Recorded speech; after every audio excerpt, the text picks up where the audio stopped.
So we're continuing in our Israel series talking about the area near the Dead Sea. There's quite a few really unique and cool locations down here. So let's jump into our favorite thing, Google Maps, and get started. Let's jump in.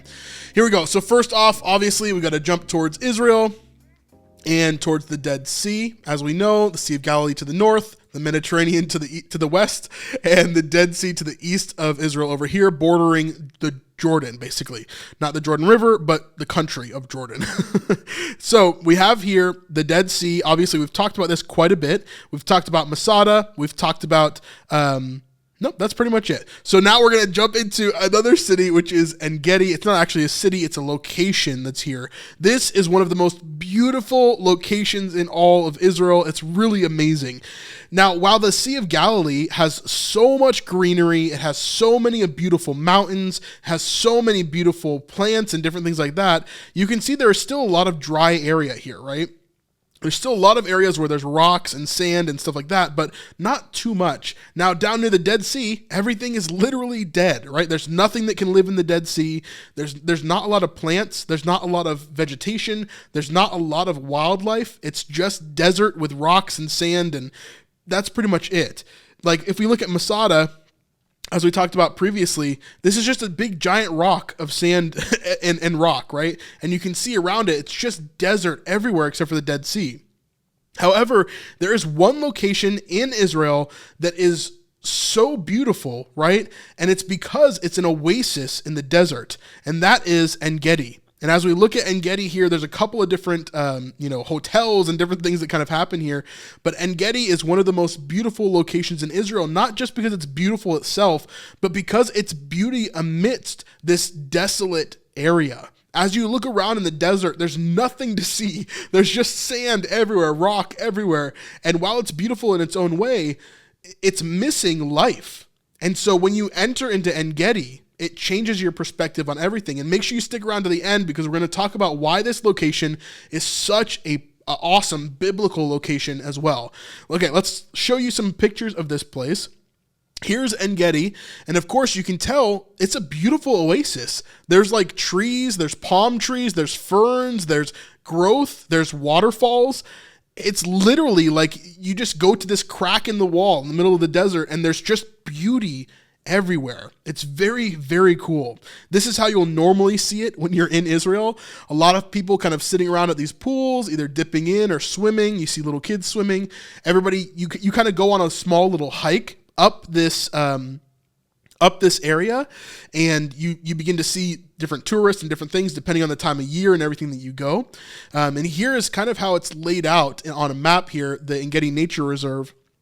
And you see that there are kind of two little inlets. So the Dead Sea is over here to the east, and then you have the main road here, 90, which is this main road that goes through. Then you see that there are two inlets into En Gedi. And this is the oasis where these streams come out and they go into the Dead Sea here. So these are freshwater, beautiful streams. One is called the David Stream, and the other one is called the Urugat Stream. And these two kind of flow through and provide life to these little crevices. And these are the only two here that kind of do this. It's really, really beautiful. It's really, really cool to see. The reason why we weren't able to go to this location during our last Israel trip is because, of course, this being a stream that goes through this area is the first area to flood whenever it begins to rain. And so because it rained so much on our last trip, the roads were actually closed because they were flooded over. And so we could not pass this area essentially. But if you're liking this video so far and you want to continue to see us making videos like this, then we could really use your help on patreon.com. This is the best way to help support us with $5, $10, $25, or even $50 a month if you really, really want to. But honestly, this is what keeps us going, because sometimes YouTube, just doesn't show our videos to people, or it kind of is blocked in the algorithm for whatever reason. So we could really use your help if you want to support us right here on The Snipe Life. But generally, you can go into En Gedi, and I'm going to play this video as I talk. You can go into En Gedi and do a small hike to different waterfalls, different locations. And here is a channel. It's called Israel with David Hyman, if you want to check this out. He does a great job of sharing some of these locations as well. I believe he lives in Israel, and so he's showing a lot of these different locations. But you can see how beautiful this location is. And it's not beautiful in the sense of like, oh, look at this amazing beach and these tropics and all these different things, right? But it's beautiful in the sense of, like, you're in the desert and yet there's moss growing on these rocks and waterfalls flowing down, and you can see the beauty in the midst of the chaos that is Israel. It's very, very, very cool. Let me kind of go forward in this video a little bit and show you a bit more of what this looks like. So you can see there are certain locations where you can climb up the rocks and do kind of a more strenuous hike if you'd like. But that gets you to some really unique locations, including like this, kind of a cave behind this waterfall here. And you can see some people swimming over here on the right, and then people in the waterfall behind there as he kind of pulls you through the waterfall. But it's so beautiful and so cool. Now, I want you to keep these caves in mind, because this is a huge part of why I wanted to talk about this location and what makes it like even cooler than just a beautiful location in the Bible. So we're going to go to 1 Samuel chapter 24, and this is where David spares Saul's life. So let's read through this and let's see if we can recognize where this takes place, right? I'm sure you could never guess. When Saul returned from following the Philistines, he was told, "Behold, David is in the wilderness of En Gedi." So David was in this location. Imagine that David is hiding in one of these inlets. Probably this one is what they assume, because David, the stream is named David's stream here. But if we continue, then Saul took 3,000 chosen men out of all Israel and went to seek David and his men in front of the wild goats' rocks. And he came to the sheepfolds by the way, where there was a cave, and Saul went in to relieve himself. So if you understand En Gedi, there are tons of these caves all over this area where David could have been hiding, Saul could have been living or hiding, and different things that are happening here. So David is literally hiding away from Saul, and he's in one of these caves. It's so easy to imagine once you understand the layout of these different areas. So Saul comes in here, and he went in to this cave during nighttime, supposedly, where he was to relieve himself. Now David and his men were sitting in the innermost parts of the cave, and the men of David said to him, "Here is the day of which the Lord said to you, Behold, I will give your enemy into your hand, and you shall do to him as it shall seem good to you." Then David arose and stealthily cut off the corner of Saul's robe. So this is interesting, because David had the chance here to kill Saul, and he doesn't. He just doesn't. He easily could have killed Saul. Saul's relieving himself, right, in the cave, and he's preoccupied. David easily could have just come up and done whatever, but he chose not to. And afterwards, David's heart struck him, because he had cut off a corner of Saul's robe. He said to his men, "The Lord forbid that I should do this thing to my Lord, the Lord's anointed, to put out my hand against him, seeing as he is the Lord's anointed." So David feels even bad that he cut off a piece of the corner, right? But then he uses it in this moment to kind of show Saul what happened. So David persuaded his men with these words and did not permit them to attack Saul. And Saul rose up and left the cave and went on his way. Afterward, David also arose and went out of the cave and called after Saul, "My Lord, the king." And Saul looked behind him.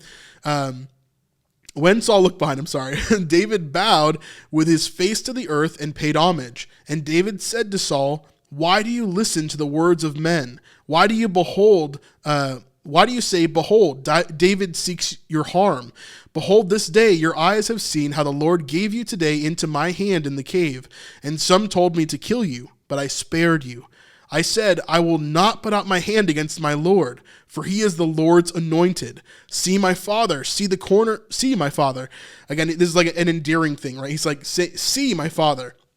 "See the corner of your robe in my hand, for by the fact that I cut off the corner of your robe and did not kill you, you may know and see that there is no wrong or treason in my hands. I have not sinned against you, though you hunt my life to take it. May the Lord judge between me and you. May the Lord avenge me against you, but my hand shall not be against you."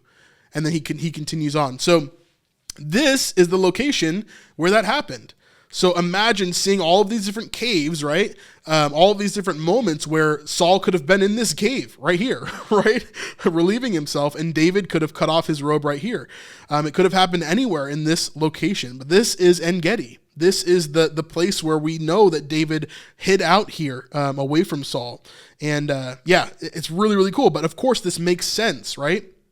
Why would David hide here? Why would he hide in En Gedi? Because where else are you going to go? You know, like he's running away from Jerusalem, right? And obviously he probably can't go as far north as all this location over here. He's trying to run away from Saul. And of course, actually, he's probably not running away from Jerusalem, is he? I don't know where he would have been at this time, to be honest with you. But most likely in this area here before they actually took Jerusalem, because I think David takes Jerusalem from pagan people. However, back to my point. Where else are you going to go in the Dead Sea area, right? This is the oasis in the desert. It's going to make it the hardest for people to find you, because if you're hiding here, this is the only place that you could survive out in the desert. So if the people are trying to find you, they're going to have a tough time kind of looking in this rugged terrain and hard places to be, right? So anyway, really, really cool situation here. I love En Gedi. Again, if you get a chance to go here, it's a place that I very much advise you to go. It's really, really cool. A couple of times I haven't been able to go in to En Gedi, but my first time I went, I did get to go hike up through it, and it's just beautiful. There's like small little deer, there's animals that are here. It's just so cool and so unique that it's such a juxtaposition from the desert that surrounds you, the death that surrounds you, that there's life in the desert. Just such a cool symbolic